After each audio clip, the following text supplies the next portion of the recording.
Hello बच्चों, चलिए प्रश्न को देखते हैं। प्रश्न त्रिभुज एबीसी में बिंदु डी और ई क्रमशः भुजाओं AB और AC पर स्थित हैं, तो निम्नलिखित प्रत्येक स्थिति में सिद्ध करो कि DE समांतर है BC। जहां पर AB बराबर 10.8 सेमी, BD बराबर 4.5 सेमी, AC बराबर 4.8 सेमी तथा AE बराबर है 2.8 सेमी। तो प्रश्न को आगे हल करें उससे पहले जो प्रश्न की मुख्य अवधारणा है उस पर विचार करते हैं। तो इस प्रश्न के लिए जो मुख्य अवधारणा है वह हो जाएगी थेल्स प्रमेय।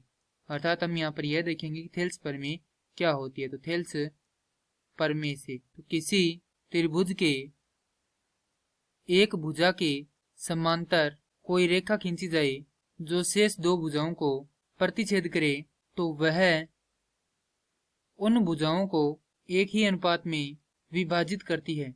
तो यहाँ पर मान लेते हैं कोई त्रिभुज है ABC, जिसकी AB भुजा पर कोई बिंदु D है और AC भुजा पर बिंदु है E।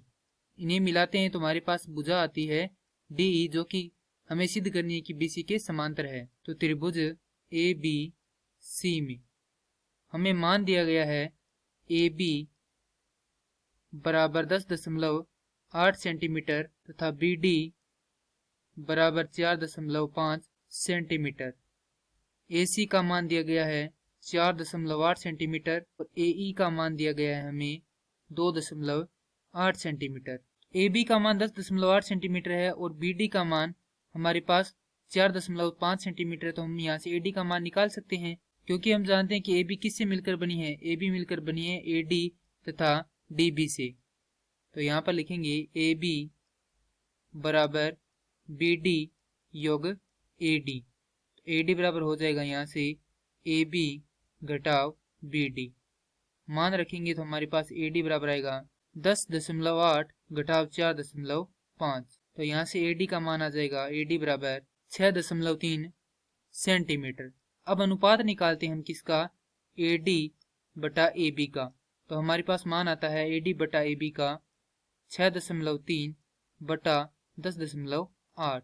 अब इन्हें यदि हम 0.9 से काटेंगे तो ये कटेगा 7 बार और ये कटेगा 12 बार।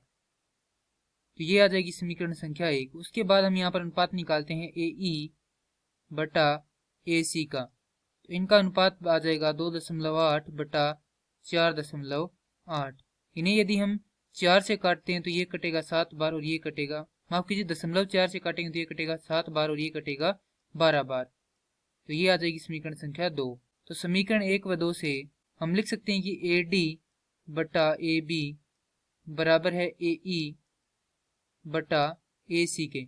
और यदि ये अनुपात बराबर है तो यहाँ से हम लिख सकते हैं कि DE समांतर है BC के।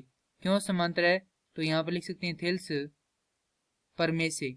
और ये क्या करना था, हमें सिद्ध करना था। मैं आशा करता हूँ कि यह प्रश्न आपको समझ में आया होगा। धन्यवाद।